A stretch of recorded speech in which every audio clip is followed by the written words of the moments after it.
Expendables 2 tries to right the wrongs of the original by giving the major action stars more to do, and even pushes the panic button to bring in the one man who can save the Expendables. That man's name is Chuck Norris.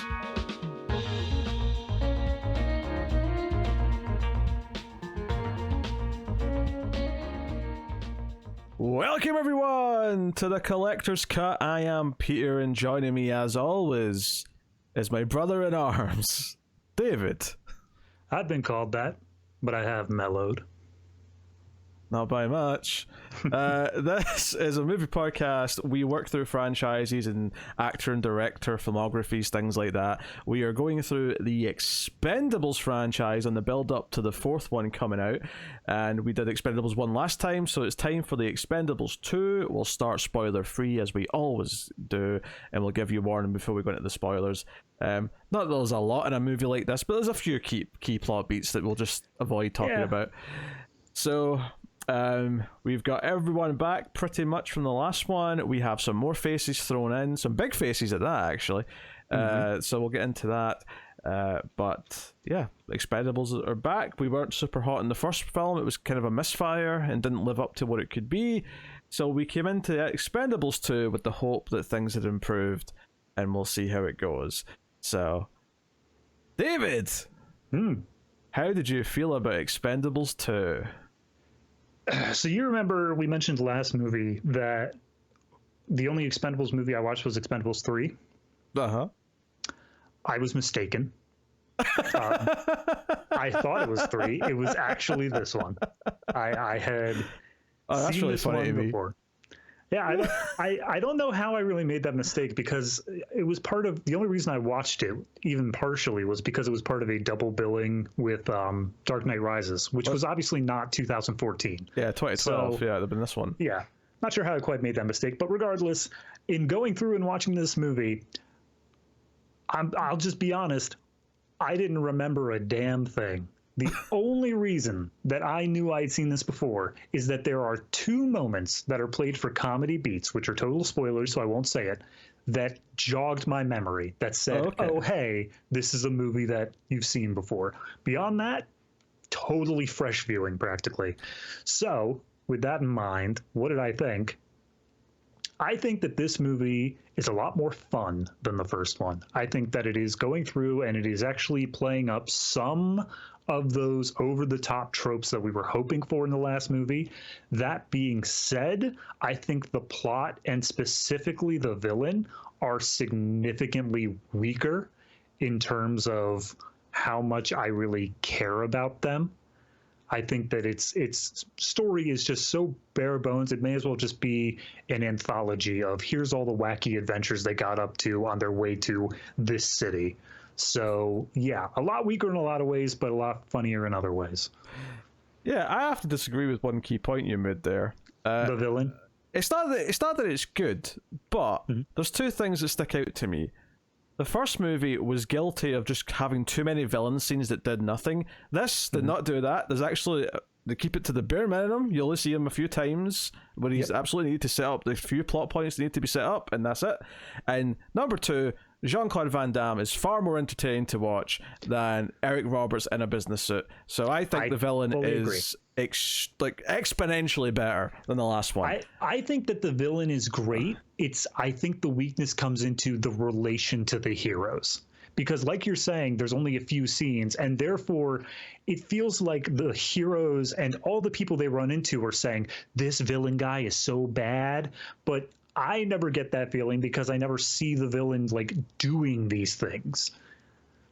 Yeah, I still disagree with that point because in the story he does something to actually make the heroes want to dislike him, whereas in the first movie, the main villain and the heroes don't really interact until the third act. Like they don't even cross paths really. So yeah, you know, I do think this is better. So I do think this one's more fun. I think it plays off some of those stereotypes, like you say. There's some silly moments in the action which are enjoyable. It's almost too tongue-in-cheek at a couple points, but it does have the tongue-in-cheek. It does have more of the payoff. the team actually feel like a team where all the main members are around together for most of the movie. Most of them don't just disappear for a lot of it. That's also good. Yeah. And I think, and this comes from Simon West, the director of Con Air, and well, Con Air is a better movie. This does feel, unlike the first one, much closer to the movies that it's harkening back to in terms of tone, in terms of feeling like it's that type of plot. Yeah, and the plot's not anything special, or I'm not going to sit here and say it's a great movie because it isn't. Right. But for what it's trying to be, this feels like it's actually ticking a lot of the boxes. There's still some dodgy moments of CG, sure, absolutely. But by and large, this is better. There are one or two wink moments. Some of them work for me, and then some of them just go way over the line and do not work for me. You say wink moments. Like, yeah, there's wink moments, but there are some moments in this where they may as well just be driving their arm into your rib cage and being like, hey, you notice that? You see it? Look, subtlety is not these men's forte, okay? They don't do subtle. That is one thing I did. We mentioned last movie how it felt like Bruce Willis was the odd man out in the just general schema of the three people of Schwarzenegger, Stallone, and Bruce Willis. Apparently, and I knew this, so I don't know how I forgot it, all three of them were the co-founders of Planet Hollywood, like the food chain restaurant. Oh, sure, yeah. So it makes sense that they're all together. And I do think they do a better job in this movie where they all come together, but it is still, I guess what it is that Bruce Willis feels like he owns up to the role a little bit more in this movie than he did in the last one. Yeah, I mean, my issue, as much as I would say that he does feel a little odd out, is he doesn't feel like he's the same type of action star that the other guys all are. But my issue last movie was more just his character was just kind of this aggressive dick, and he didn't feel like he fit in with the vibes of everyone else. Yeah. Here he kind of softens and feels a bit. I mean, he's still him, but he's he's a little bit softer. Yep. It's I think that's all fine. Yeah. So you got all those. You add in Jean-Claude Van Damme as the villain. We get someone who, I mean, I know this is a spoiler because I knew before I saw it originally that Chuck Norris was going to appear. When and how he was going to appear is something that I will not spoil. I will just say, though, when I watched this in theaters, when it builds up to the moment, and it's sort of like, oh, wait, who did this thing? Who did this thing? I remember sitting in the theater going, this is it. This is the Chuck Norris entrance. It's such a good intro to the character. And my favorite bit, and I'm not going to spoil anything, but my favorite bit is they introduce a little musical motif for him that then comes back later. And when the motif comes back later, that's the only time I got a full laugh out loud moment because it was just so perfectly placed. Yeah. And another thing with the villain that I really liked is that I think this movie does have some better visuals, and I feel like the villain has a couple of good entrances where he's either in the mist or there's a really cool light beaming up from underneath like a metal grating, and he's like sort of bathed in it. There's a couple of cool visual moments, whereas the first movie, honestly, by comparison, I thought looked kind of just murky and shit. Like, yeah, I definitely felt a visual upgrade. Not that it was, again, I'm not saying it's Stanley Kubrick or anything. It has enough of those cool action movie shots at various points to make it work. So it is definitely better. Is it a good movie? I wouldn't say so. I think if you grew up on the movies that this is trying to harken back to, I think there's enough here to like. But like I said earlier, this is from Simon West, the director of Con Air. Con Air is a better movie than this. Which, by the way, why was Nicolas Cage never in any of these? Trivia. Oh. From what I recall, they were saying that the characters of, who was it? I think it was the villains in this movie, actually, they were trying to get Nick Cage and Sylvester and John Travolta.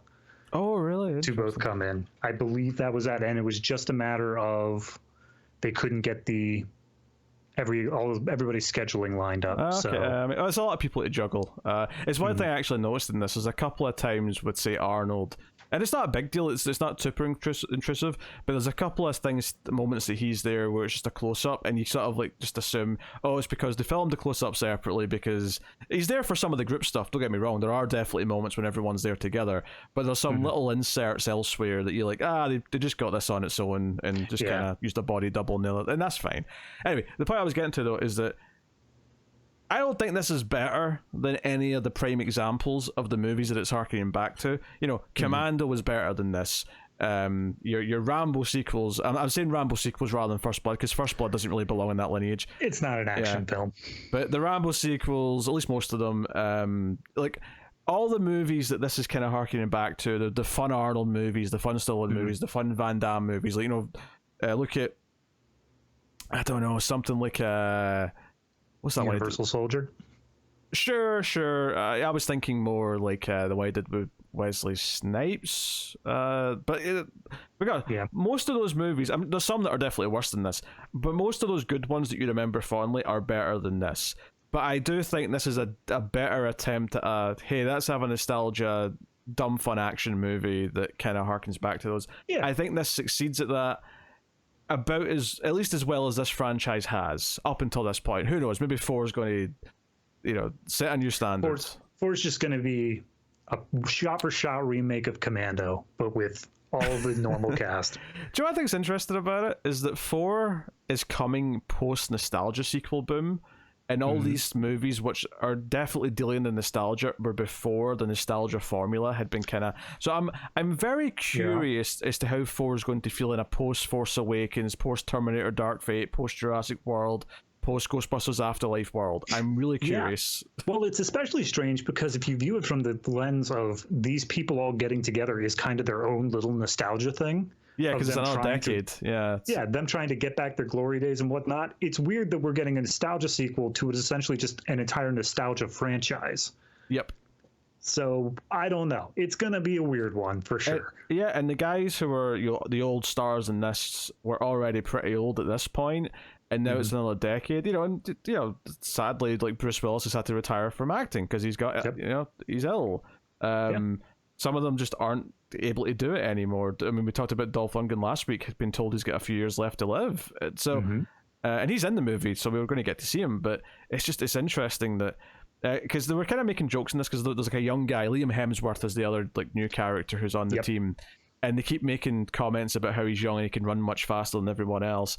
And they do the full Captain America scene of him just like sprinting faster than everybody else. And it's just kind of like, oh, you're pointing out how, and I was like, yeah, it's also pointing out the whole how Jason Statham is actually very much in the middle here, where he's not old at all, but he's also not this young babyface rookie either. He's very much still in his prime as far as action movie lineage goes. Well, I wouldn't say so much in terms of movies, yes, but in terms of the context of this movie, they kind of point out like, no, you're just edging yourself out. You're just past your prime.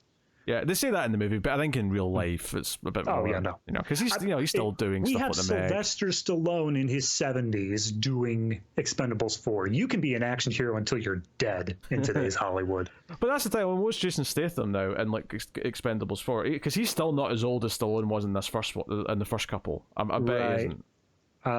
It doesn't have his birthday on the end. Nope, there it is. 67 he was born. So 33 plus 23. So like 56? Yeah, he's a little bit older than I thought he was, but that's still younger than I think Stallone and like Arnold and that in this one. It's probably younger than they were in the first movie, honestly. Yeah. All to my point, yeah. Which is actually really funny that his dual love interest is Megan Fox, who is like 34 or whatever. That's just movies for you, I suppose. But but in my head, I was thinking he was still like in his mid-40s. Fair to him. He looks good for his age, I guess. Well, Jason Statham's one of those actors that he got his look maybe like 20 years ago, and then just hasn't changed in that entire time. It's the Patrick Stewart thing because he went bald relatively young. He just looks the same for a long time. Which, hey, maybe I'll have that. Maybe I'll look the same until I'm like hitting 60, and then all of a sudden I'll just look like an old man. Yep, perfect. As long as you just lean into it. One thing worth noting is that Arnold Schwarzenegger, this is his first feature film where he's credited and all that post-Governator. That sounds right. I remember... Because it was right after he did a movie called The Last Stand, and that was like his first like starring movie. But this was like, he got to come in and do more in this because of that. Yeah. Yep. And I think it was fine. I think they had a box full of lines that they needed him to say over the course of this movie, and he said every single one of them. He's a delight to see. Arnold is just oozing charisma. He's always fun to see. And even when he's delivering bad, cringy dialogue, he's so earnest about it that it still kind of works coming from him. Yeah. You know, it's the only scenes that caused me to like physically cringe from line readings were the scenes with him, but I never cringed at him. Yes. It was everything else around him that was causing it. Absolutely. So and we also have another new character. We've got a lady. I'm just getting her name here. So Maggie, played by Nan Yu, who I guess they were trying to push as an action star in this. I'd never heard of her, I don't think. It's the same as what was it, Toll Road from last movie, in that he's not, it didn't really seem like it was a big star. That being said, looking through the filmography here, I don't know how many of these are action movies, but she has a lot of Chinese films. Okay, that makes sense though. I guess that makes sense. They're basically bringing in like a foreign action movie star effectively. Which also leads to the fact that Jet Li, while credited in this and starring in the first like 15 minutes, bows out. Yeah. Which is a bit weird. It feels like they got rid of the Asian character before they get the other Asian character. Like we're only allowed one at a time, so we have to swap them out. That's a little strange, but that said though, I'm not sure if that's the decision. Maybe it is just as simple as Jet Li had a limited schedule and it was like, okay, we'll have him in the first little chunk and we'll give him a reason to leave and that'll be it. Yeah, I mean, trivia backs that up. It was apparently he was filming something, but all of his scenes had to be filmed in Hong Kong to help with the fact that he was stuck in Hong Kong filming other things. Really? Okay, that's interesting. Okay. Yep. So it makes sense he's in one location and then there's a couple of scenes in a plane and that's it. Yeah. Okay. Yep. That's interesting, actually. So, yeah, I mean, that's the cast. We'll get into, obviously, more specifics. I will say Jean-Claude Van Damme has a henchman played by Scott Adkins, who is doing the most stereotypical, like, Russian accent I have ever heard. It's so fun. Just pointing that out. So, yeah.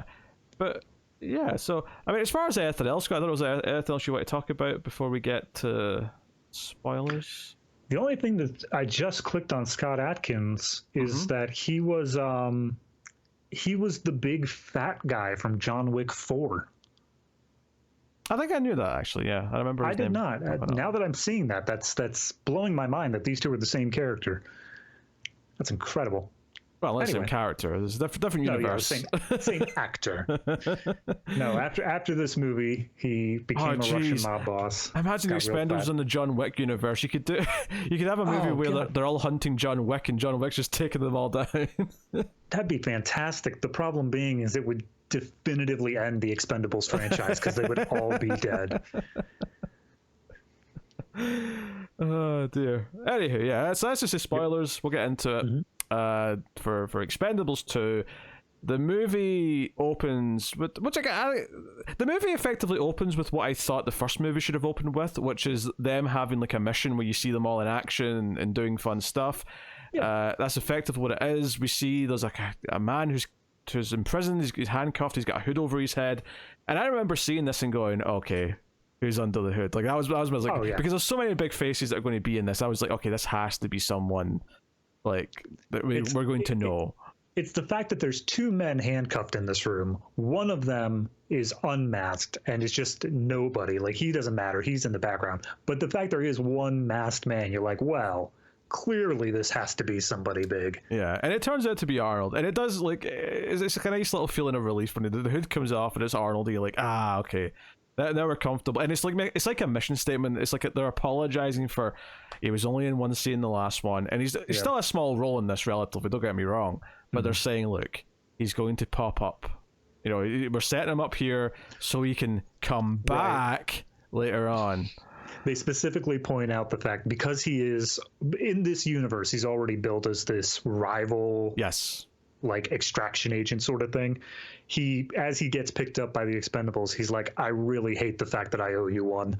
So as soon as he says that, you're like, okay, he's going to pay back his debt. Like, that's going to happen. Yeah, and also, it's not as much in this one, but just to keep the homoeroticism going a little bit, Stallone does call him Big Boy as they're leaving the room. Yep. Also, first cringy line in the movie is Arnold. It's like, I need a gun. here yours, that'll do. And he goes up to Terry Crews and he's like, hell no. And he's like, come on, give me it. He's like, all right, fine, but if I don't get this back, your ass is terminated. And I'm like, oh, that hurt to hear.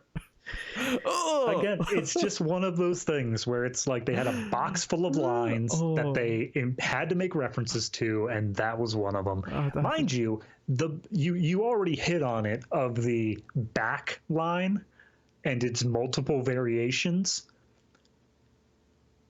It's at least 3 times, right? Yeah, honestly, though, but when he pops back up later and says, I'm back, you know what? Arnold's signature phrase is, I'll be back. So him coming in, saving the day and saying, I'm back, that is cheesy. Don't get me wrong, it's still cheesy. But that works for me and feels natural in a calling card way, whereas shoehorning the word terminated into a sentence towards him doesn't feel right. It just feels really, really forced. So you telling me you didn't like the scene where he was like, I'm not going to stick around here with you toddlers. I'm no kindergarten cop.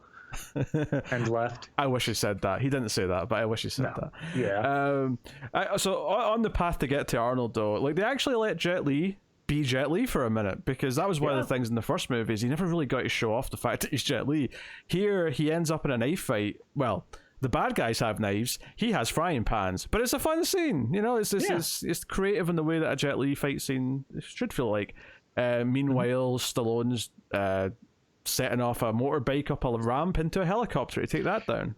The first really, really shaky CGI in this movie. I agree. I like the silliness of doing that though with the bike, but yes, the helicopter did look dodgy, to say the least. But you know, so I guess one thing in this that I understand why they didn't do it, because it would take a lot more effort than it's really worth. But doesn't this scene kind of rub you the same way as like the way that we talk about the Turtles films and stuff, where you kind of want them to all be either hidden or like you don't know who they are, quote unquote, until a big reveal moment?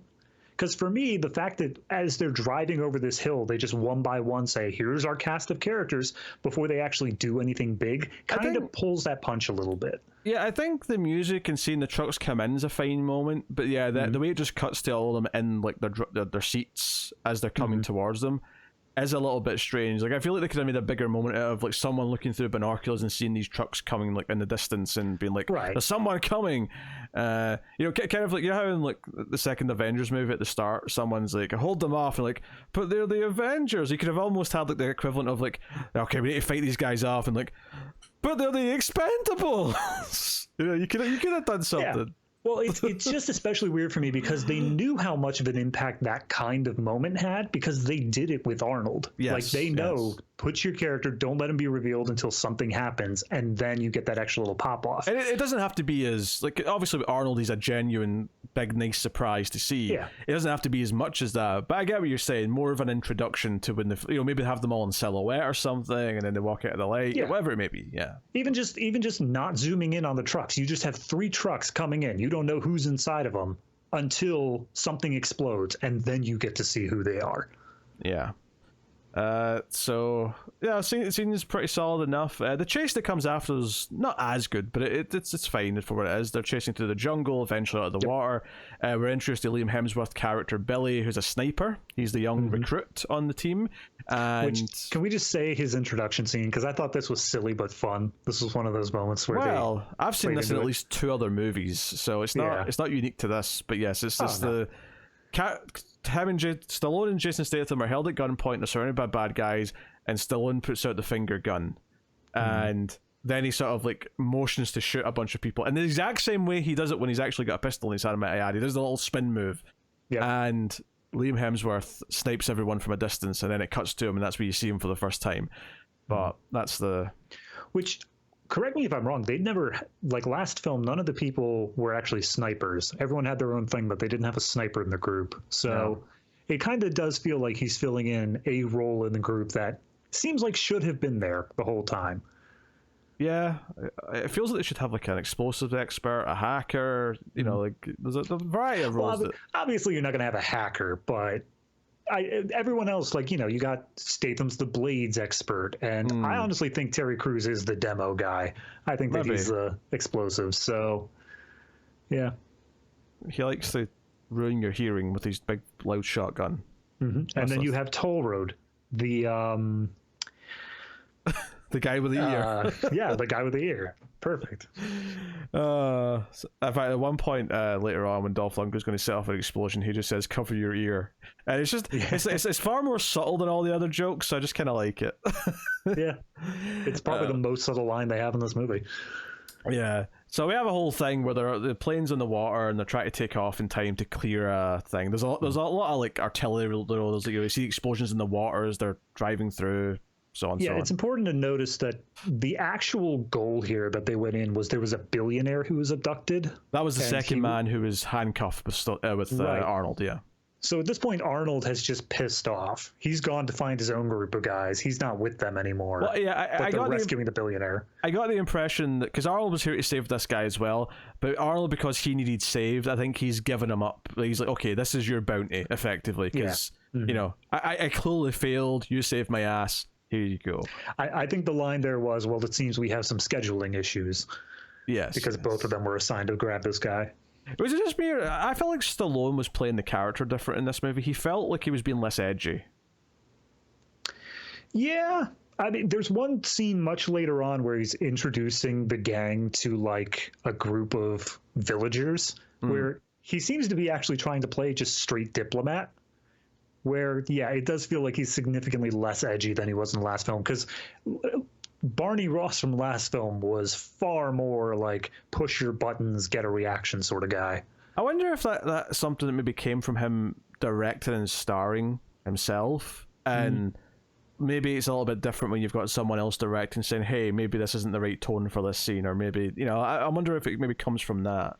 Yeah, I mean, it's possible. When you're in front of the camera, you imagine it coming across a certain way, but being able to see it happening while you're doing it would deliver off a different, like, actually, that's not the way we want to go with it. I mean, that said, he has directed some Rocky movies and Creed. You know, he's directed himself in other places, but maybe the thing with that, though, is it was an established character that he'd already nailed. He's already built in. He knows the mindset to get into it. Yeah.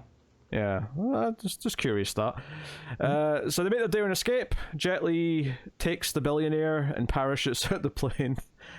There's a nice little touch here where he's very friendly in this movie with Dolph Lundgren for the few scenes that they've got together, where they're kind of they're patting each other on the back. You know, he still makes fun of him, but it's kind of in a jokey way where they're kind of happy to, you know, fire shots at each other. So they jettison out the plane, and we see the guys back at a bar. We see Charisma Carpenter for her one scene. Because we were trying to figure out how do we give her even less importance in a movie. She's just here to jiggle about a bit, sit in Jason Statham's lap, and the only time she's ever mentioned other than this is repeatedly as Stallone tries to tell Jason Statham that she's untrustworthy. Which, okay, like, unless something happened between movies, which I didn't get the impact that it did. It seems like it was directly referencing the last movie. Stallone's whole thing was that she cheated on him. We saw that plot. That's not even close to what happened. So I guess I'm confused as to why that's now her character, is that she's just a slut. Well, just to him, not to us, but yeah, to Stallone. Yeah. And even then, she's kind of playing it up too, because as she's coming back from the bar, she sees some guys and she's like, "Hey there, buddy," and then walks her way over. It feels like my generous interpretation of this is that because he only heard all of this from Jason Statham's perspective, is that he's made her sound much worse. Look through his version of events. I guess that's my generous sort of take. You clear up after the fact. You say like, "Oh, by the way, it was a misunderstanding. Turns out she thought I was dead," which is a totally reasonable reason to move on. This is also the scene that introduces, again, pulling a little bit from real life, that Dolph Lundgren's actually really smart and starts writing down scientific formula and stuff. His entire backstory in this movie is just his real life. It's like beat for beat. It's the same exact thing. And this is more of the, you know, he wants to be president from the last one. They're just bringing in some of his real life. So... yeah, but anyway, so Barney has a talk with Liam Hemsworth, Billy, who's literally credited as Billy the Kid on IMDb, and Billy's like, "Look, I think I want to, like, you know, come out of this life, and And, Stallone's very understanding. He's like, you know what? If I was your age and you've got a girlfriend, right? He's like, yeah, she's French. He's like, all right, I get it. Yeah. So he's like, I'm going to finish out the month with you guys. Sort of give you my notice and then move on. And he's very happy enough to accept that. 2 weeks from retirement. Yeah, that honestly, watching it this time, and I'm sure I thought it the first time as well, but I don't remember what I thought the first time. But this time, as soon as he's like, yeah, I think I'm done at the end of the month, I'm like, you are so dead. If he had said that in the end of the second act, I could see him living. But it's the fact that we are 20 minutes into this film and he's like, I've got a girlfriend that I don't see as much. I'm like, you're never going to see her again, dude. No, it's not happening. It literally, this is what I'm saying when it's harkening back to all the tropes of these action movies. They're literally giving us a 2 days till retirement plotline of a character who's going to die, and they almost do an ironic flip on it because as the character's the young guy, he's like he's not a rookie in skills wise. Obviously, they establish obviously as the movie goes on that he's got a lot of experience for the military, but he's the rookie on the team. He's the young guy, so it's almost like you think he's safe because he's the young one. Nope, the old veterans are all going to live, and he's going to snuff it. I love, I'm just reading through his little character bio here on Wikipedia, and it says Stallone described the character as the next generation of the Expendables. Whoops. The next generation of the Expendables. Psych, there will be no next generation. We are the only generation. As soon as we die, the Expendables dies with us. Oh, dear. Anyway, so Stallone rides off all moody on his motorbike back to the plane at the hangar, and would you believe it, Bruce Willis is waiting for him, and he comes out and he's pissed because they didn't do the job properly in the last movie. Which, I'm going to be honest here, when he said you stole $5 million from me, I had to stop and think. I was like, wait, hon, did they technically and I think I don't remember that at all. So yeah, in the first movie, he gave the job. They gave Stallone and crew the job to go to this island and liberate it from the villains. Right, that was the thing. Yeah. Which, and he said they did. Yes, but technically they did accomplish that. Yeah, no, I'm not sure. What's he talking about? That's the thing, is I was really trying to pay attention to this conversation because I could tell that this was the moment that everything was going to get started. He was going to get the next job and he was going to lay it all out. So I was really trying to pay attention, but I did get tripped up on this moment because they said you stole $5 million. But again, it seems as though this was a successful operation in the last movie. So at the moment, I kind of chalked it up as it was an in-between job. It was something that we didn't see. No, because in the last movie, it was specifically $5 million, half up front kind of thing. Mm-hmm. But for some reason, Bruce Willis thinks that they didn't do what they were supposed to do. He also seems offended that they killed a former CIA agent, despite the fact that this guy went rogue and was working with the drug cartel and stuff. I was going to say, that doesn't seem like it's a big deal in the long scheme of things. I'm sorry, Bruce. Did you have coffee with him some mornings and you're upset that he was the godfather to my children? How dare you kill him? It's also kind of weird just hearing the first movie referenced like this because it feels so inconsequential, really, what the first movie was. Because one of the things I also applaud here, again, for as thin as the plot is, I do think the pacing of this movie is way better than the first one. It's here's our introduction with our big set piece, introduces all the characters, teases a big star for later. Okay, we calm down, let's get a bit of downtime, but they feel like a team because they're all bonding over drinks. And then here's the guy who's going to give them the mission, and we're going to have a bit of a ramp up as we get to what that might really be about. And then we introduce the main villain and how intimidating and why he's a threat. And then it's just a trip to get revenge after that point. So I agree that the pacing is better than the last movie by far. I do think that it does have some issues around the second act. Before we get into the big third act set piece, I think it slows down just a bit too much because it was really starting to lose my attention once they introduced. Because I guess my main thing that I want to get out here is that they do too much to make this villain unlikable. And I don't mean that in terms of I generally don't like this guy. No, it is impossible to find any redeeming qualities in this villain because they have gone through systematically and given you he may as well be Satan. he may as well be just He the devil references incarnate. Satan at one point. Exactly. And that's one of those things where I'm like, no, you keep pushing this villain into cartoonishly bad territories. And on one hand, I like it because it's cartoonishly bad. I kind of like it. But at a certain point, they keep on doing these like realistic people reacting to him. Just skipping way ahead for a second, there's a village that he's essentially enslaved to go down into these mines and like get the MacGuffin more or less for him. It's the way these people are saying it. They're saying it like, oh, this man, he came in with his army and he's done such horrible things. But like, if you zoom out and view the rest of it, he's like mega Hitler. Like, he's the worst possible person to ever exist.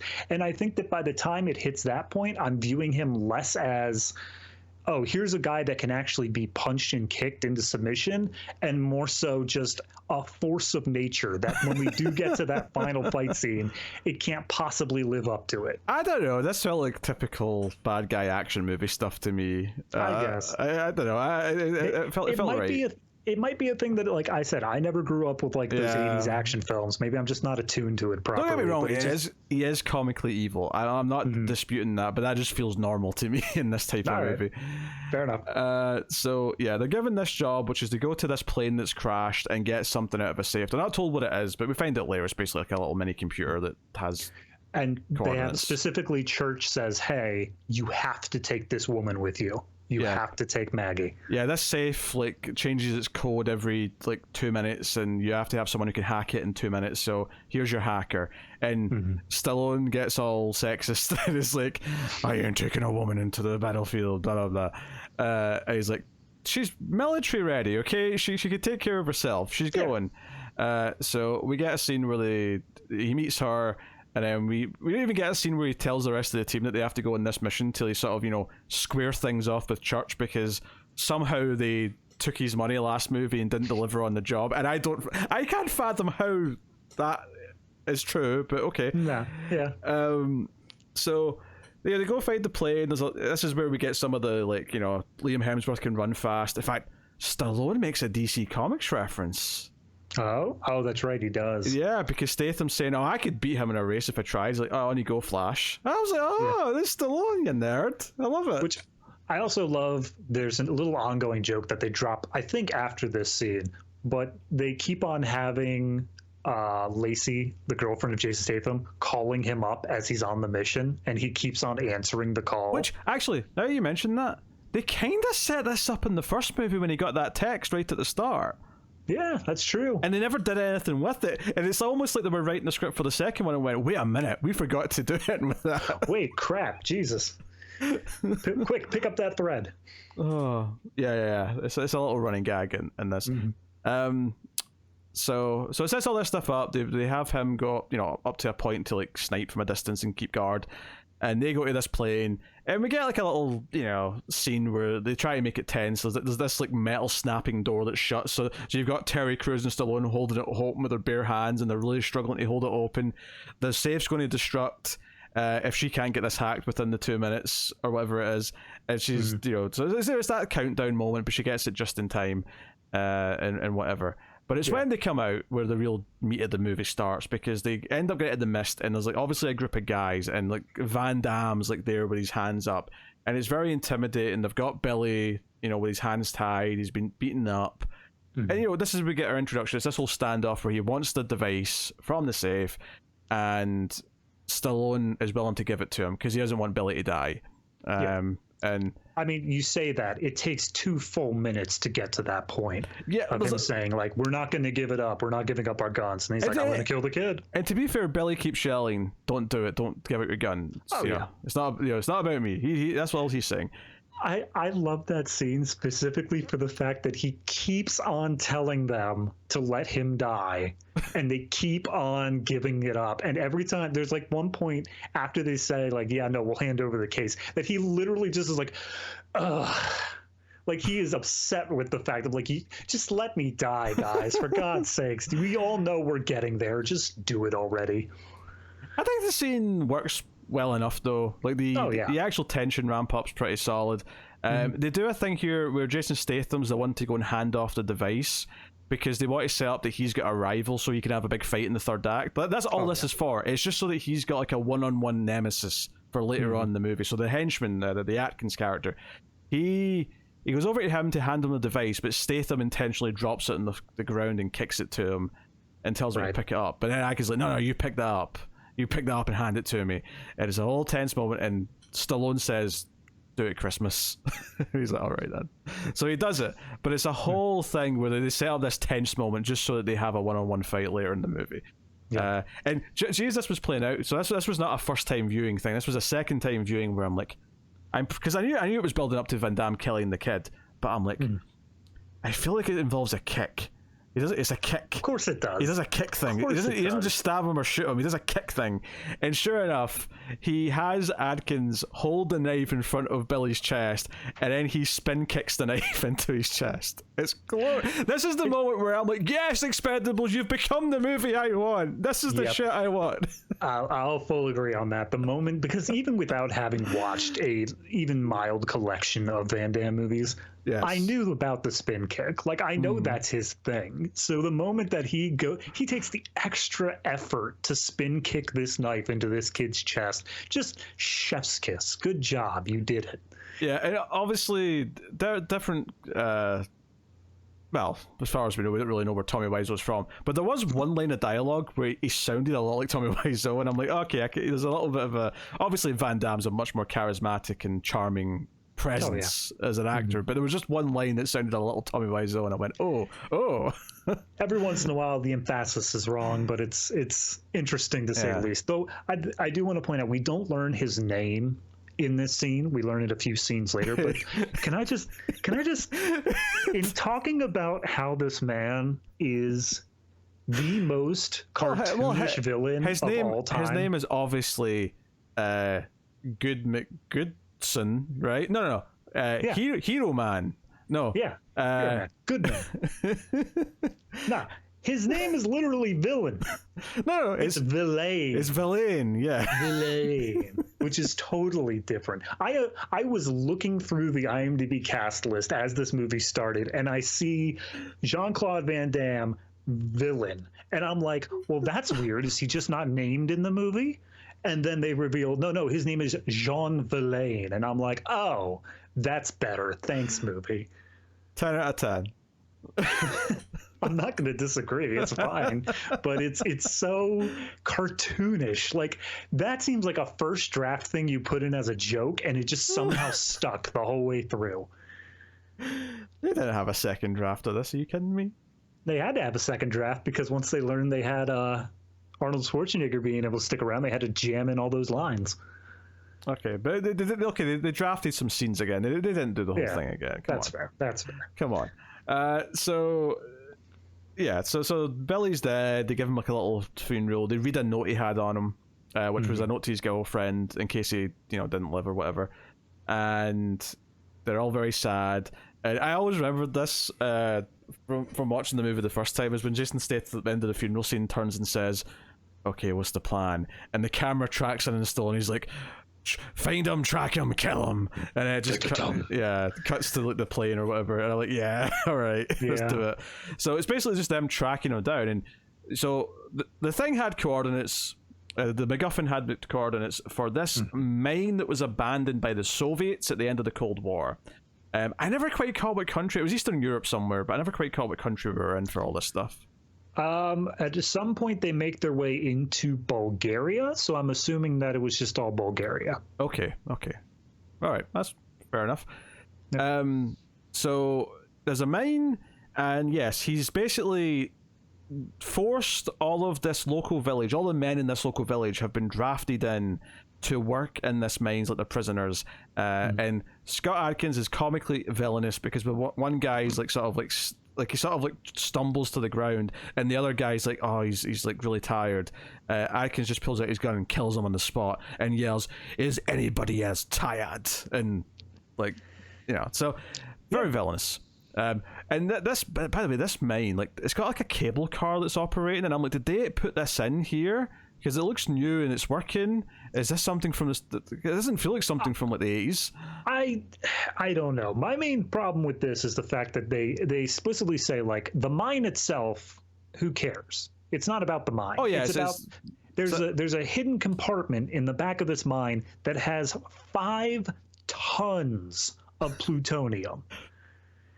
And they even have David. Yeah. We just discussed Oppenheimer. We know all about the plutonium. Absolutely. Not a problem. The uranium jar was this big. The plutonium jar was this big. And this is enough. Tons of it? This is enough for a lot of jars of plutonium. Yes, absolutely. I do love the one point. There's a single line he says in here where he's talking about, like, yes, 6 pounds was enough to change the world. Imagine what we could do with 5 tons of it. And I'm like, that just seems like overkill. Yeah, That's too much. He just kind of laughs and goes, "It's fascinating, isn't it?" And it just cuts to another scene, and I'm like, man, he's such a villain. It's like, I understand that, like, from his perspective, he sells it, he gets his money, he doesn't care. But, like, this will end the world. Yeah. Joe, there's an interesting point here to bring up, is that you say he sells it and he makes his money. Like, I don't know if the movie established that that's what he was going to do with it. I don't know if the movie established if he was actually some sort of, like, super terrorist who wanted it for himself, or if it was for a particular nation that he works for. Is he just a mercenary for hire who's finding it for a boss? Like, the movie never actually gives us what the greater goal is. It's just, no, they've got plutonium, and that's obviously bad. So yeah, it's just anybody owning plutonium is a bad time. So yeah, that's fair. Oh dear. So, so our team gets sort of like within a, whatever distance, and they end up in this like old abandoned town, where they sort of hole up for the night. They send Jason Statham away to like go work on the plane, elsewhere, but the rest of the team go into this old like diner in this town that looks right out of the 80s, because it was a town from the Cold War period. So it's all run down, it's all dirty, there's a big old school Pepsi Cola sign and stuff. But they go into this diner and they spend the night there, and we have our heart to hearts here. Stallone and Maggie specifically have like a moment where he kind of talks about not letting people in because he's scared of losing people. Can we real quick dip back to the plane scene where Dolph Lundgren first sees Maggie? Oh well, yes. This romance subplot is something we do have to discuss. Yes, yes. It is the emotional core of the movie. Do you know what? For all the things we're about to say about it, I want to say that I do appreciate that it's all. Even when he says something stupid and it's a dumb joke, they all laugh afterwards. Like, even he's in on the joke. They're not like it's all well natured. It's all good spirited. But yeah, they're on the plane and he's looking over at her and he's just sort of like he just wants to try and get her attention, to the point where I started laughing because he was making so much noise he sounded like he was dying. He's like my original idea, if I didn't have the opening line that I picked, was during your entire intro I was just going to be clearing my throat. And of course I do think it's fascinating that Stallone and Lundgren are the old guard on the team, because the other guys are middle-aged, or Statham's a bit younger than that at this point. Well, he's probably in his 40s by now, but and Liam's the young guy, right? Liam Hemsworth is the young guy. And I do think it's fascinating that the one who's got the crush on her is one of the old guys, and then the guy that she actually might have a crush on is the other really old guy. No one who's remotely age appropriate.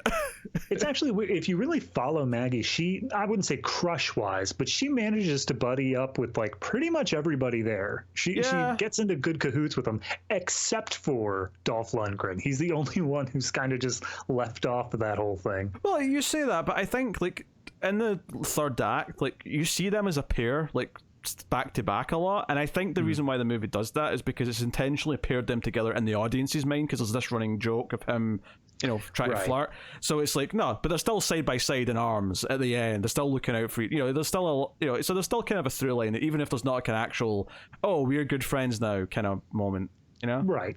No, I understand it from like the movie perspective, but I'm just looking at it through Lundgren's character's perspective of everyone else she's friendly to, except for me. Meanwhile, he is simping hard. He's trying to clear his throat, and when she eventually looks over, he just kind of, and there's a moment in the middle of all this where he just looks over at Terry Crews and goes, "She's into me." which But did I kind of love break that me, he's actually. clearing his throat this whole time, and then she finally looks up and looks over, and he's just. It took him 5 minutes to get her attention, and he didn't have something prepared for when she looked over. Which honestly seems pretty realistic. I think that's a good character beat, that he's just bad with women. Which does lead to the payoff, I suppose, to this, which is when they're in the diner and they're having dinner. So it's before the heart-to-heart with Stallone and Maggie, where they've all got their own dinner, right? So Terry Crews, apparently, they've added a little character trait to him that he's really into food. So he's got it's a little cauldron almost that he's cooking in.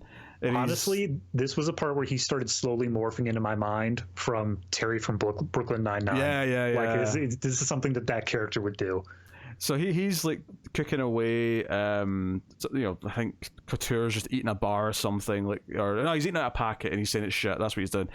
Yeah. And eventually Terry Crews, apparently being into food the way he is, says, hey, if you guys knew you were going to die tomorrow, what would you have? And they give their answers. Stallone's a man after my own heart. He says, donuts and all the things that kill you. I'm like, yeah, obviously. Yeah. But Dolph Lundgren gives like a genuine answer, which might even be a real answer because he's from Sweden. He's like, I would have this baby seal, which sounds... Yeah. Baby seal and whale fat. And he's talking about it, but then he looks over, and this is also a reference because when she answered, she talked about duck or something, and then she looked over and said, but I also like Italian, looking at Stallone. And it was almost like, are you making a move at the 70-year-old? Come on now. I love Terry Crews' follow-up is, I'm thinking Italian might be a bit overrated. And then after Lundgren gives his first genuine answer, he goes, but I could also kill for some Chinese, and looks right over at Maggie. And then Terry Crews it's Stallone who says, then I think you're going to starve to death. Yep. And they all laugh, including Lundgren. So it's like a nice, it's a nice moment. It's, which actually their nationalities come back up in a weird way, actually. So in a later scene when they run into all the wives of all the men who've been taken to the mines, and one of them says, oh, we're American, and what someone else like Statham goes like, excuse me, I am not. Speak for yourself. And then Lundgren says Sweden, and I think Terry Crews, what is he says, like Blackford or something like that. I think so, yeah. Yeah, it's very specific, and I'm like, it's weird that you're protesting being called American, because you definitely are. But he's President Gazpacho. He's the best. He's the most American there is. Yeah. But anyway, I actually really like this scene, this moment that starts off the next bit, where Terry Crews is just having his coffee, and he just walks out the door and just sees like an army of men coming down the street. And how they know that they're there, I don't know. I don't care. Yes. Yeah. But villains just have eyes everywhere. He just kind of turns back in and goes, guys, get down. And so, yeah. It's a siege. There's a tank. Everyone's, they're all getting shot at. There's, artillery coming their way. They're all ducking and diving. And this is the moment. This is the moment of the goddamn movie. Everyone's run out of bullets. They're facing down impossible odds. There's no way they could possibly survive. And then all of a sudden, a rain of machine gun fire takes out every single bad guy. This entire army. This machine gun fire takes them all out, and then a missile, like a rocket launcher or something like that, hits the tank and disables the tank, and they all come out from cover, our main characters, and they're looking around, it's like, God, that wasn't me, was it you? No, it's like, whoever did this, they're really good. Like, they say they like multiple times to make it imply this had to be a team. This had to be like there's multiple people here. There's no way. And to be fair, you could maybe surmise that. Oh, maybe this is who Arnold. Maybe this is Arnold and his team, and we'll get a bunch of cameos with Arnold. And this is like that would have made sense. But I remember watching this in theaters and going, "Oh God." I get what this is building to now. I get it. Yeah. And sure enough, they turn around, and with the music that's almost out of Good, the Bad, and the Ugly, it's practically one for one. Walks down the street is Chuck Norris. Now I really it's such the perfect motif because it gives you that Western vibe, that wow, wow, wow, and it's just it's such like, and this is the part that jogged my memory. As soon as the scene came up, I was like, oh, I've seen this movie before. Yes. Because I remember once the scene happened, I definitely tuned in because I had to see what was about to happen here. Yes, and it wasn't quite at the height of the Chuck Norris fact era, but it was pretty close to it, you know? It was a little after. I mean, I would say that the height of it was probably like 2008, 2009 sort of stuff. But it was close enough that when you heard Chuck Norris was actually going to... Because this is the biggest movie Chuck Norris has ever been in. As daft as that sounds, as much as he became this meme online, like his movies were definitely the C tier of like the action movies in the 80s and 90s, right? So... This is by far the biggest, most mainstream movie he's ever been in. But of course, he's a known person to a certain group of nerds on the internet because of these Chuck Norris facts. So of course they can't resist straight up putting one in. And they're like, I heard you died. I heard you got bit by a snake. It's like, yeah, I did. And after 5 long days of agonizing pain, and I think I remember in the theaters wanting to yell out the snake died. Like I didn't, but I wanted to because I knew that's where it was going. And do you ever get the feeling you're in like a theater of like a reasonably full room, and you're like, I'm the only nerd in here who's getting this. Like I'm the only one who knows what this is doing. Not because people are idiots, just because they don't know about it. They don't pay attention to it. I mean, going back to the Oppenheimer thing, that was the sort of thing where I was mildly familiar with some of the other scientists there. So like when I spotted someone I knew, I was like, oh, hey, it's that guy. And yet, meanwhile, nobody else was caring. I was like, all right, I'll just keep that one to myself. Oh, dear. So it's a big moment. And he's like, I'm a lone wolf, but, you needed help, so I stepped in. So he says thank you.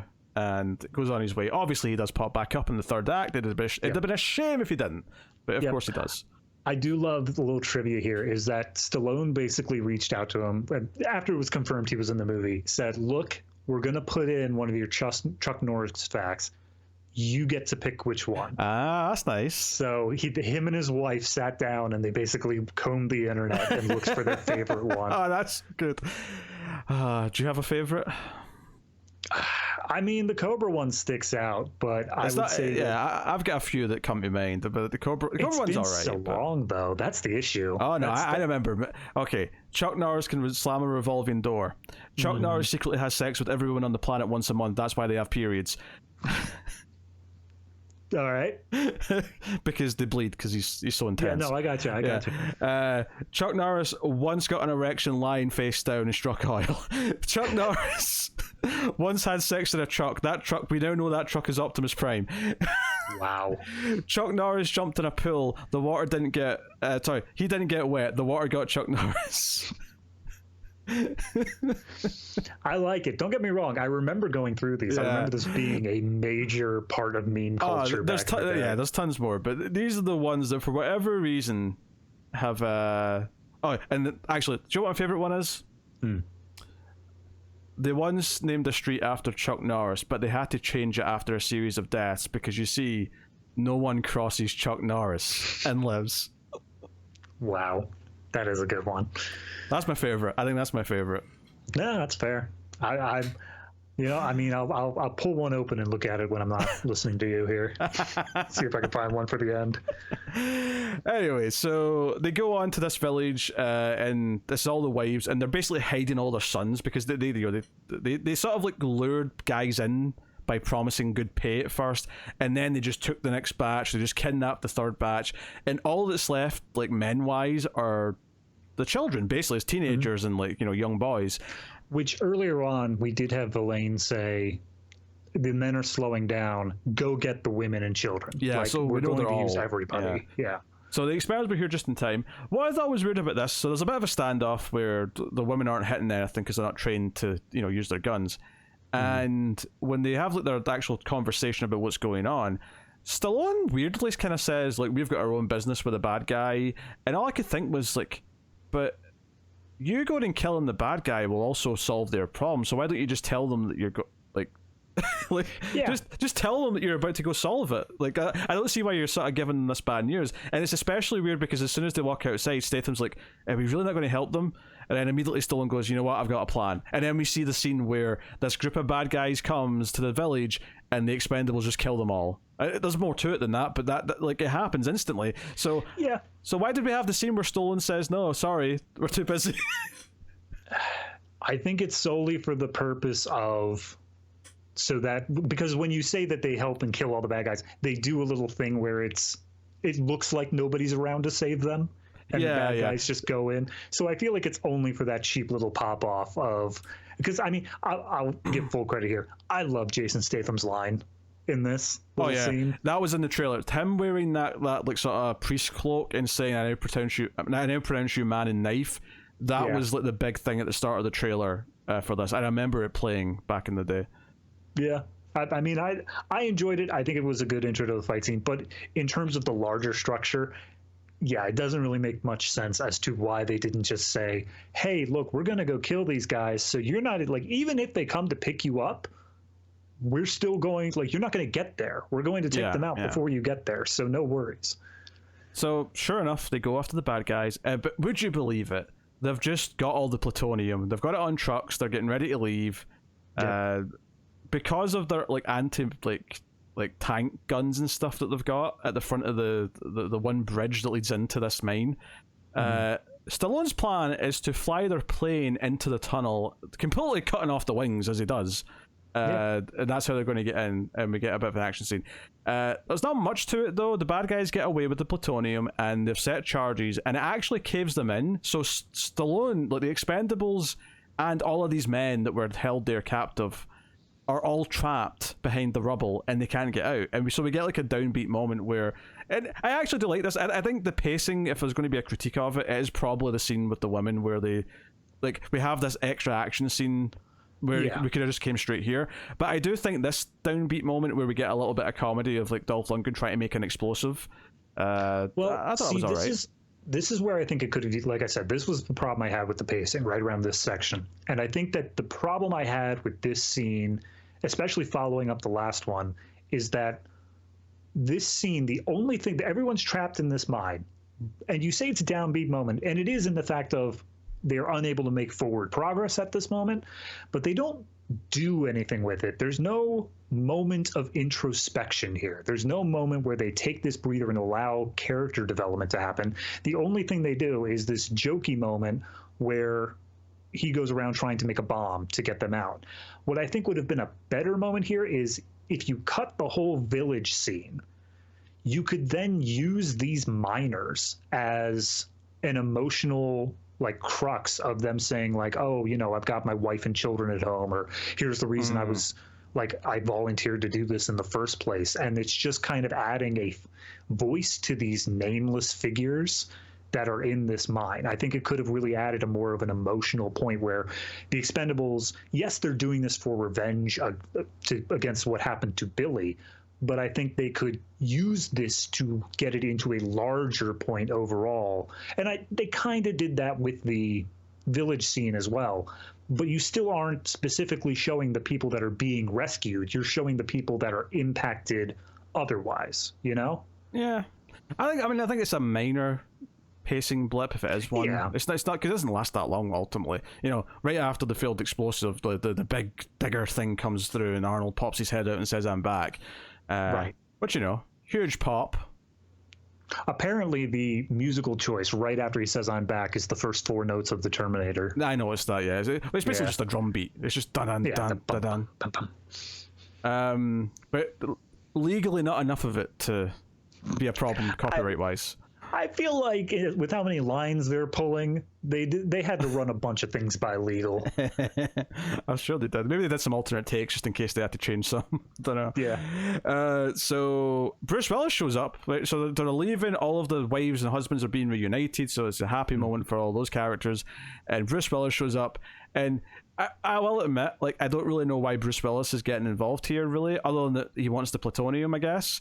But he's like, yeah, Verlaine's out there. Let's go kick his ass. And so there was an earlier scene after Billy died where Church calls in and he's like, "Hey, did you get my stuff?" And he said no.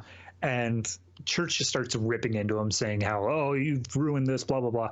And they explain that Billy died, and it's actually a sad scene. He's like, oh, I'm sorry, I didn't know. And Stallone calls him out on how he sends other people in to do his dirty work, and he would never get his hands dirty himself. I feel like that was the payoff to that. You're right. I'll be honest, I think I wasn't paying attention for the second half of that phone call scene. That's fine. That is fair enough. It was an unnecessary scene, all things considered. No, it's fair. No, it's fair enough. I missed the setup for why you'd be motivated. That's completely fair. So they're all going because the villains are going to go to their hangar, which is next to an actual airport. So we get a lot of stuff in an actual airport. But yeah, the entire rest of the movie is in this airport. This is the exact start of the third act. But we get this shot of the big trio, which is Arnold, Bruce Willis, and Stallone, all in a line, firing their big guns together. And then when someone goes to hit Stallone at one point, a bullet takes the guy out. He turns around, and it's Chuck Norris, and the little music sting plays. All right, I got one. Out of a list of 101 of these, I picked my favorite. And okay. I have two of them. I do like the revolving doors one a lot, but since you already said that. Yes. My top three here. Number 3, Chuck Norris counted to infinity twice. That's good. The Dark is afraid of Chuck Norris. And Chuck Norris can speak Braille. Oh, that's all right. Also, honorable mention, Chuck Norris can kill 2 stones with 1 bird. I like the infinity one, especially I think if you emphasize the pause before you say twice. Oh, yeah. They even got the ... here. Counted to infinity. Twice. Yeah, if you emphasize that pause, I think that's a good one. So Chuck Norris has his own little bits here. He shoots a guy who lands on the X-ray machine at the airport. So that was the best kill in the whole movie. It was good. You also have Arnold and Bruce Willis having a lot of jokey back and forth, where they're firing their guns off and whatnot, and Arnold turns and says, "I'll be back." Says his line. And then Bruce Willis goes, "Now you've been back enough. I'll be back." And he runs off. And I actually think if you stopped it there, I think that's a cute scene. I think that's perfectly great because he has already sort of left and came back in this movie. So and it's also kind of meta because it's so it works. And then immediately Arnold goes, "Yippee-ki-yay." I'm like, what? And then you're sitting there with your head in your hands like, oh Lord, they just did that. And before you even have time to recover, Chuck Norris walks up next to Arnold Schwarzenegger, starts shooting with him, and then as he looks over, he says, "What's next, Rambo?" Oh yeah, I hate that line because you can't reference one of the movies that these actors is famous for in it. You can't do that. Yep. Does Rambo exist in this universe? Did they not think it's weird that Barney looks a lot like Rambo? See, that's one of those weird things, though, where if you make it's the Saint Elsewhere problem, where if you dive deep enough, you're going to have to basically ignore that all media exists in a world in order to not make these sort of references. Yeah, but this is a direct thing. This is very close. Yeah, absolutely. So it's the same with them. There's a line early on in Tango and Cash, which I'm sure we'll have a reason to do at some point, with Stallone and Kurt Russell, where Stallone comes out, shoots a guy, and someone says, "Oh, he thinks he's Rambo," and Stallone turns around and goes, "Rambo's a pussy." And I hate that line in that movie too. It's too cute. It's just you're trying too hard. I like the idea that every single universe has Sylvester Stallone actually in it as a person who stars in movies, but then also has a doppelganger of whoever the main character is in that movie. Maybe a cuter thing would if Arnold referenced something from before their era, who's going to show up next, John Wayne, someone who can't show up, but would make sense that these old guys would know from movies. I don't know. No, that's fair. I mean, we will get to a reference at the very end of this movie that is the weirdest possible cross-franchise reference I've ever seen. I don't know what you're talking about. Maybe they'll come to me when we're talking about it. But yeah, it's just not clicking right now. So yeah, a lot of action. There's literally just moments to moments of the good guys just mowing bad guys down with their guns. It just happens for a bit, but it's what you expect.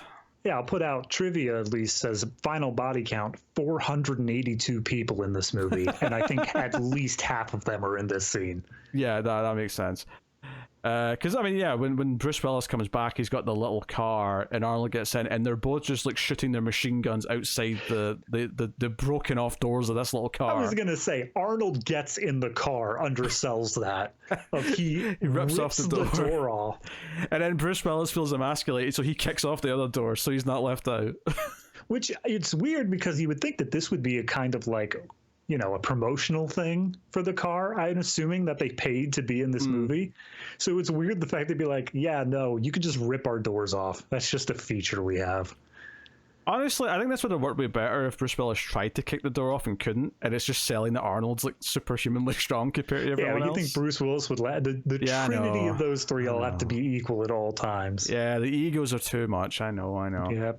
Yeah. So yeah, obviously Stallone's chasing after Van Damme because he killed Billy, and we get this showdown in this room. He tells Maggie not to come in. If the bad guy comes out, shoot him then. But I'm going in alone. This is a one-on-one fight.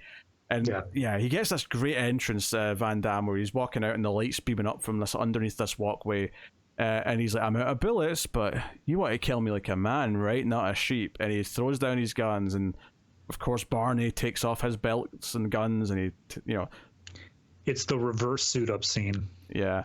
And they have a fight. I do appreciate that they didn't pretend that Stallone can kick the same way or anything like that. Like it starts off with this charge where he just sort of slams him to the ground. I kind of appreciate that.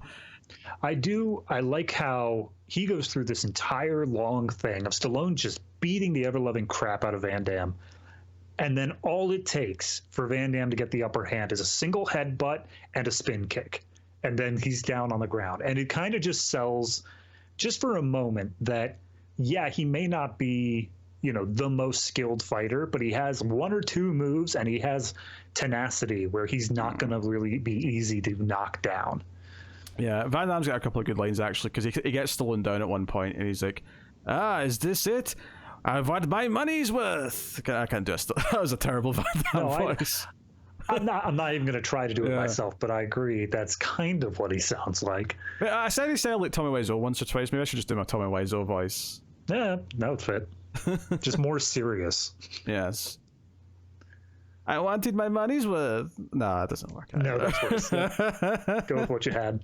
It's all terrible. Anyway, obviously he does win. He eventually stabs Van Damme in the chest with the same knife that killed Billy. With the same knife that killed, because Van Damme had it on him. He kept it. And it was one of their knives. It was Stallone's knife because it had the skull on it. Yep. Like everything. At one point early in this movie, someone asked for a pen. Yeah, it's made of skulls. It's this chunky, really thick-looking pen because it's got all this metal skull stuff sticking out of it. I would hate to use that pen. So would I, but at least someone else says, "Hey, do you own anything that doesn't have a skull on it?" And he's like, "Nope."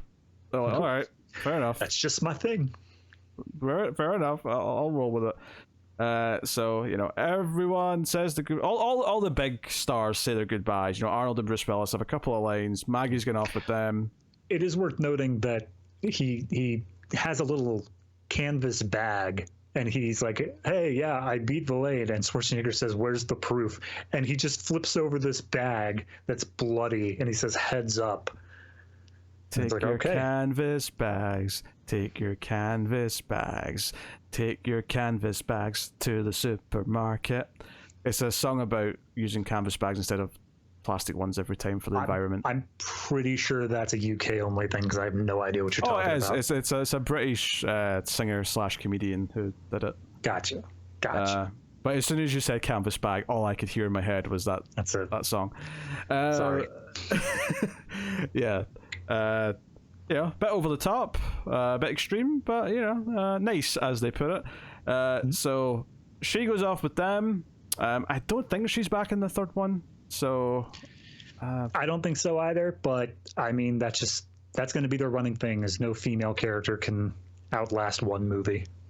To be fair, they might have had Ronda Rousey back for 4 if she didn't turn out to be an absolute tool. That's fair. I mean, we're also getting Mel Gibson next movie, but he was already. That's true. Yeah, maybe we'll talk about that next time.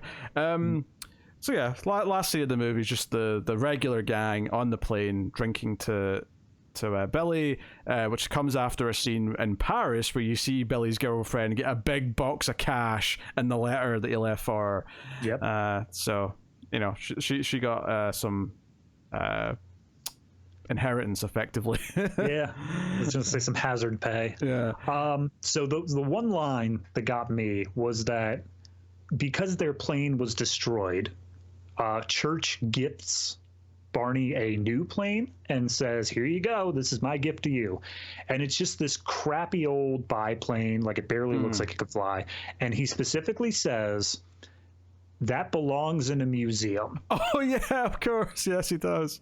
And I'm like, that's a weird pull. I don't think it was a reference to Indy. I think it was just a setup for the other guy going, "Yeah, don't we all?" And I agree until I went into the trivia afterwards, where apparently that was the exact same model plane that was used in Kingdom of the Crystal Skull. Oh, okay, all right, fair enough. Which seems like it's just too close of a link. Okay, fair enough.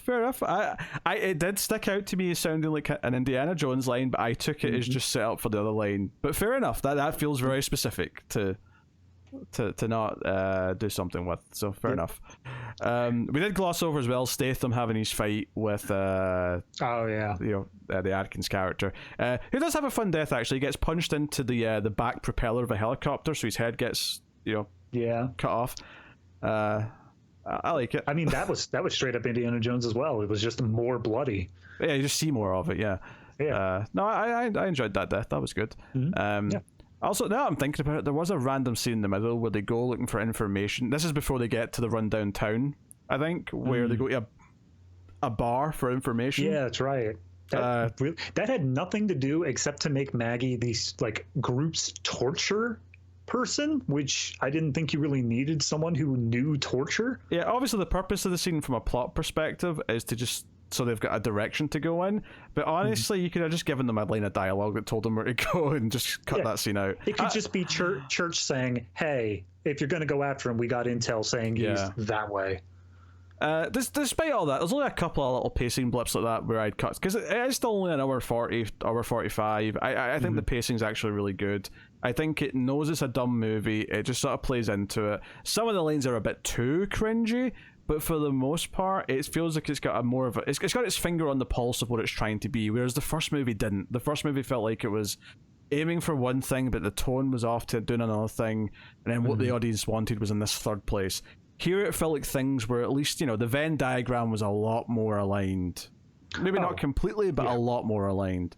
Yeah, I hard agree on that. My issue with pacing comes down to pretty much once we hit the village scene. I don't think that I really would have changed the length of it. I don't think any scenes could be straight cut, but I do think that the action line, the sort of line of how much we're building up to the finale of the third act, just stutters a little bit, where we've been doing so much and then we spend this long time in the village. We then get this tiny little fight, and then we spend this time in the mine. And I think that it would be better to have, if we're going to have this down moment, have it just be one continuous down moment and then get into the final action scene. So that way we are able to really hit that punch a lot harder. Instead, we get down moment, fight, down moment, final action. Yeah, I see what you're saying. I think it moves so quickly through all of it that it never becomes. I mean, it was also a thing. It was also a thing. I was watching this while I was supposed to be working, so I was having to pause semi-regularly. So maybe that was a section where I was paused for a while and it was able to just sit in my head. Yeah. So we gave the first movie overall a 4.75, if I recall. Yes. Average ship.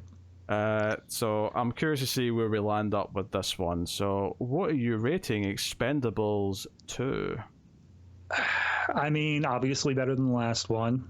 I gave the last one a 5, so probably just based off of that, I'd give this one, I'd give it a 6.5. I think it's just shy of 7, where 7 is like, no, this is just an absolute quality movie. Not great, but still perfectly watchable, perfectly good. I think it just has a couple little hiccups here and there. The thing that gets at that little 0.5 is that the Chuck Norris stuff and the fact that they do just have fun with it. It does, even if I'm not aware of the classic 80s tropes as well as you are, I still picked up on them enough to know they were having fun with them. I still know that they are harkening back to that time a lot more than the first one was. So 6.5 for me. Yeah, I'm actually also going 6.5. I don't think I can give it the 7 because I still wouldn't ultimately say it was a good movie in an objective sense, but I think it gets about as close on our scale as you can without being that, just because it is actually, it's succeeding at what it's trying to be for the most part. And like you say, them feeling like they're actually having fun with it and calling back to what they're supposed to be calling back to makes it so much better than the first one. It's got a better villain.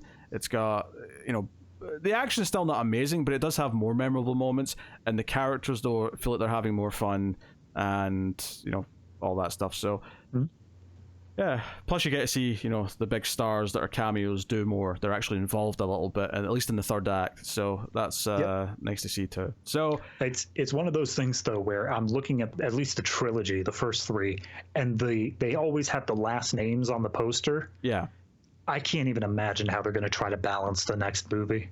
It just doesn't seem feasible.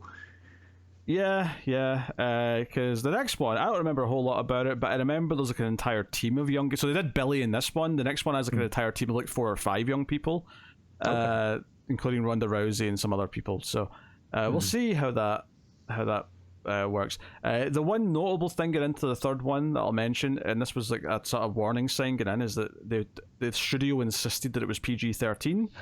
Right. And that did stick out because, you know, this movie does have its violence, and it's like, can you really harken back to these movies that we're supposed to be harkening back to without that, you know, element of it? So, you know, we'll see how we feel talking about the next one. But that is Expendables 2. But we, of course, have to decide if it is making the cut. Yes. I'm going to just throw out there as the basis. You can argue me in either direction. Cutting it close. I think that, like you said, this isn't a great movie. It's definitely not something that everybody will enjoy. It's the kind of thing that you gotta look past a few flaws to understand, but I also don't think it is bad enough to be cut from the collection either. So I'm putting out cutting it close. That's a lot of describing. I was just going to say, yeah, cutting it close feels right. So, well, I have to justify it to some extent. Otherwise, if the show wasn't about justifying it, we could just show up here and be like, it was okay. We just spent like 90 minutes justifying, well, 80 minutes, but still. People, we gotta comment on that our Oppenheimer review was not the full length of the movie. Yeah, some people want longer reviews. Yeah. If you can believe that, people, some people want longer reviews. I'm not sure how much longer we can go on, unless we just do like a top 25 Chuck Norris facts here at the end for the lols, but I don't think we're going to do that. I've got 1,001 on one of my web pages. That's okay. So yeah, so obviously next time we're doing Expendables 3, and we'll see how the original trilogy wrapped up before doing the new one out in theaters. And as always, when we've got a new theater release, we're always recording the earlier episodes a little bit more in advance of the new one, so there's always a bit of a gap for us, but not for you guys. You'll always go from, you know, in this case Expendables 3 to the next week Expendables 4, but for us, you know, we record this a little bit in advance. It's been 84 years. Very good. Are you trying to quote Titanic? I forgot how many years it was though. It's 70 something, it's not 80 something. 70 something, darn. Yeah. So, oh well. David was wrong again. What can we say? I have to be the plucky underdog, whereas you're the experienced veteran. Oh dear. I am the Liam Hemsworth. You are the Sylvester Stallone. Well, that's fine. You can be the half Hemsworth. You're not the proper one. You're not Chris. I'm not going to pretend to be Chris. It's too much responsibility. That said, Liam's the one who was like with Miley Cyrus for a long time, so, or maybe still is. I don't know. I don't keep up to date with the relationships, but I think they were married or are married. One of the two. Anywho, that is Expendables 2. So hopefully you had fun with us going through the movie, and can give us your thoughts in the comments and all that jazz. But that is the show. So see you next time. Of course, you can get bonus content if you want to support all the stuff, all the shows we make, and you want to keep it all coming. You can get some extras by going over to patreon.com/MailFuzzTV and supporting us financially over there. At any tier over there, you'll get access to the bonus episode every month, which will loosely tie into things. We did a Dolph Lundgren movie this month to tie into Expendables. And at the $5 and up tiers, you'll also get access to the Collector's Cut extra reels, where we do so bad movies that sometimes they're actually amazing because they're so bad, but sometimes they're just very painful. So if you want to see us going through the Eye of Jupiter, watching a Neil Breen movie, you can go and get that on Patreon. But that is my plugs for bonus content. Anyway, that is the show. Thank you very much for watching. We always appreciate it. Keep watching movies, and I've already said all the quotes from the movie. Just give me another Chuck Norris. Okay, well, I used all my Chuck Norris. All of them? Well, it's been a long time, okay? I remember the good ones. All right, I'll give you one. You give us one. Chuck Norris can make onions cry.